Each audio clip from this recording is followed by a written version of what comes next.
മലയാള സിനിമയുടെ ചരിത്രത്തിൽ പ്രത്യേകിച്ചും 2000-ന് ശേഷമുള്ള കാലഘട്ടത്തിൽ കാവ്യമാധവൻ എന്ന നടിയുടെ സ്ഥാനം സമാനതകളില്ലാത്തതാണ്. നടി എന്നതിലുപരി മലയാളികളുടെ സാംസ്കാരിക ബോധത്തിൽ ഒരു നാടൻ പെൺകുട്ടിയുടെ പര്യായമായി കാവ്യ മാറി. തന്റെ കരിയറിലെ ഉയർച്ചകളെക്കുറിച്ചും അന്യഭാഷാ സിനിമകളിൽ നിന്ന് മാറി നിന്ന് മലയാളത്തിൽ തന്നെ ശ്രദ്ധ കേന്ദ്രീകരിച്ചതിനെക്കുറിച്ചും കാവ്യ പങ്കുവച്ച നിരീക്ഷണങ്ങൾ മലയാള സിനിമാ ലോകത്തെയും ഇവിടുത്തെ പ്രേക്ഷക മനസ്സിനെയും വിശകലനം ചെയ്യുന്ന ഒന്നാണ്. മലയാള സിനിമയിലെ നായികമാരുടെ പട്ടിക എടുത്താൽ അതിൽ കാവ്യമാധവന് സവിശേഷമായ ഒരു സ്ഥാനമുണ്ട്.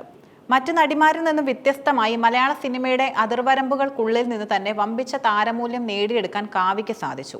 തന്റെ കരിയറിന്റെ ഏറ്റവും ഉയർന്ന സ്ഥാനത്ത് നിൽക്കുമ്പോൾ നയൻതാരയെ പോലെയോ അസിനെ പോലെയുള്ള സമകാലികർ തമിഴിലും തെലുങ്കിലും തെന്നിന്ത്യൻ സൂപ്പർ താരങ്ങളായി മാറിയപ്പോഴും കാവ്യ തന്റെ തട്ടകം മലയാളമായി തന്നെ നിലനിർത്തി. മലയാളി പ്രേക്ഷകർ ഒരു കലാകാരിയെ അംഗീകരിക്കുക എന്നത് അത്ര എളുപ്പമുള്ള കാര്യമല്ലെന്ന് കാവ്യ തന്നെ സാക്ഷ്യപ്പെടുത്തുന്നു. മലയാളികൾ പൊതുവെ പുതിയ ആർട്ടിസ്റ്റുകളെ സ്വീകരിക്കുന്നതിലും അവരെ നിലനിർത്തുന്നതിലും വളരെ വിവേചനം കാണിക്കാറുണ്ട്. കാവ്യയുടെ നിരീക്ഷണത്തിൽ പുറത്തുനിന്ന് വരുന്ന പല നായികമാരും ഒന്നോ രണ്ടോ സിനിമകളിൽ അഭിനയിച്ചു പോകുന്നു എന്നതല്ലാതെ അവർക്കിവിടെ ശാശ്വതമായ ഒരിടം ലഭിക്കാറില്ല. നടി അസിന്റെ ഉദാഹരണം കാവ്യ ഇവിടെ ചൂണ്ടിക്കാട്ടുന്നു. അസിൻ ആദ്യമായി അഭിനയിച്ചത് മലയാളത്തിലാണ്. എന്നാൽ ഒരു ചിത്രത്തിന് ശേഷം ആ കുട്ടിയെ മലയാളത്തിലേക്ക് ആരും വിളിച്ചില്ല. പക്ഷെ പിന്നീട് തമിഴിലും തെലുങ്കിലും ഹിന്ദിയിലും വരെ അസിൻ വലിയൊരു ആർട്ടിസ്റ്റായി മാറി. മലയാളികൾക്ക് ഇവിടെയുള്ള കഴിവുകളെ അംഗീകരിക്കാൻ ഒരുതരം വൈമുഖ്യമുണ്ടെന്നും താൻ പോലും അത് നേരിട്ടിട്ടുണ്ടെന്നും കാവ്യ പറയുന്നു. ഇത്രയും വെല്ലുവിളികൾ നിറഞ്ഞൊരു മേഖലയിൽ ഇത്രകാലം നിലനിൽക്കാൻ കഴിഞ്ഞത് വലിയൊരു ഭാഗ്യമായാണ് നടി കാണുന്നത്. കാവ്യമാധവനെ മലയാളികൾ ഒരു നടിയായല്ല, മറിച്ച് തങ്ങളുടെ വീടുകളിലെ ഒരു കുട്ടിയായാണ് കണ്ടിരുന്നത്. പട്ടുപാവാടയും തുളസിക്കതിരും വലിയ കണ്ണുകളുമുള്ള കാവ്യയുടെ രൂപം മലയാളികളുടെ പെൺസങ്കല്പങ്ങൾക്ക് ഏറ്റവും അനുയോജ്യമായിരുന്നു. ഈ ഇമേജ് കാവ്യയ്ക്ക് വലിയൊരു സുരക്ഷാ വലയം തീർത്തു. എന്നാൽ ഇതൊരു പരിമിതി കൂടിയായിരുന്നു. കാവ്യയുടെ രൂപത്തിലോ വേഷത്തിലോ ഉണ്ടാകുന്ന ചെറിയ മാറ്റങ്ങൾ പോലും അംഗീകരിക്കാൻ മലയാളി പ്രേക്ഷകർ തയ്യാറായിരുന്നില്ല. തമിഴിൽ സാധു മിരണ്ട എന്ന സിനിമയിൽ അഭിനയിച്ചപ്പോൾ ഉണ്ടായ അനുഭവം കാവ്യ പങ്കുവെക്കുന്നുണ്ട്. ആ സിനിമയ്ക്കായി കാവ്യ വല്ലാതെ മെലിയുകയും ഹെയർ സ്റ്റൈലിൽ മാറ്റം വരുത്തുകയും ചെയ്തു. തമിഴ് സിനിമയുടെ ആവശ്യപ്രകാരമായിരുന്നു ഈ രൂപമാറ്റം. എന്നാൽ ആ മാറ്റം കണ്ടപ്പോൾ മലയാളികൾ പ്രതികരിച്ചത് അങ്ങേയറ്റം വിചിത്രമായിരുന്നു. പുതിയ തലമുറയിലെ ഒരു ചെറിയ വിഭാഗം മാത്രം മാറ്റത്തെ സ്വാഗതം ചെയ്തപ്പോൾ ഭൂരിഭാഗം ആളുകളും കാവ്യയെ നേരിൽ കാണുമ്പോൾ ചീത്ത പറയുന്ന അവസ്ഥ വരെ ഉണ്ടായി.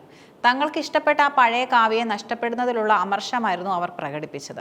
കാവ്യയുടെ സമകാലികർ തമിഴിലേക്ക് ചേക്കേറാൻ മത്സരിച്ചപ്പോൾ കാവ്യ എന്തുകൊണ്ട് പോയില്ല എന്നത് പലപ്പോഴും ചർച്ചയായിട്ടുണ്ട്. വളരെ കുറച്ച് തമിഴ് സിനിമകളിൽ മാത്രമേ കാവ്യ അഭിനയിച്ചിട്ടുള്ളൂ. മലയാളത്തിൽ ലഭിച്ച അമിതമായ സ്നേഹവും ഇവിടുത്തെ തിരക്കുമാണ് ഇതിന് പ്രധാന കാരണമായി പറയുന്നത്. കാവ്യ എന്നും മലയാള ഭാഷയോടും സംസ്കാരത്തോടും കൂടുതൽ ചേർന്നു നിന്നു. മലയാളത്തിൽ കാവ്യയ്ക്ക് ലഭിച്ചിരുന്ന കഥാപാത്രങ്ങൾ അന്യഭാഷകളിൽ ലഭിക്കുന്നതിനേക്കാൾ കരുത്തുറ്റതായിരുന്നു. പെരുമഴക്കാലം, ഗദാമ തുടങ്ങിയ സിനിമകൾ കാവ്യയിലെ നടിയെ അടയാളപ്പെടുത്തുന്നവയാണ്.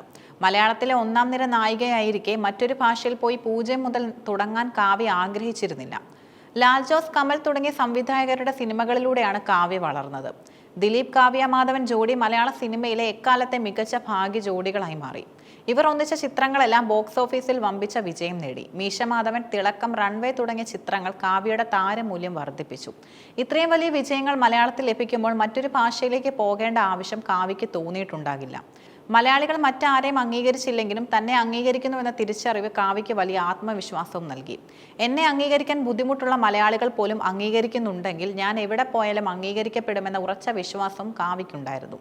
കാവ്യമാധവൻ എന്ന നടിയുടെ വാക്കുകൾ സൂചിപ്പിക്കുന്നത് മലയാള സിനിമയിലെ നായികമാരുടെ അസ്തിത്വത്തെക്കുറിച്ചുള്ള ഗൗരവകരമായ ചില വശങ്ങളാണ്. മലയാളി പ്രേക്ഷകർക്ക് പ്രിയപ്പെട്ടവരാകുക എന്നത് വലിയൊരു ഭാഗ്യമാണ്. എന്നാൽ ആ നഷ്ടം പലപ്പോഴും നടിയെ ഒരു പ്രത്യേക രൂപത്തിലേക്ക് തളച്ചിടാനും സാധ്യതയുണ്ട്. എന്നിരുന്നാലും അന്യഭാഷകളുടെ ഗുണങ്ങളുടെ പിന്നാലെ പോകാതെ സ്വന്തം നാട്ടിലെ പ്രേക്ഷകരുടെ മനസ്സിൽ ഇടം പിടിച്ച് കാവ്യയുടെ കരിയർ മലയാള സിനിമാ ചരിത്രത്തിലെ സവിശേഷമായ ഒന്നായി തന്നെ നിലനിൽക്കും. വേഷപ്പകർച്ചകളെക്കാൾ ഉപരി പ്രേക്ഷകരുമായുള്ള വൈകാരിക ബന്ധമാണ് തന്നെ ഇത്രയും കാലം നിലനിർത്തിയതെന്നാണ് കാവ്യ പറയുന്നത്.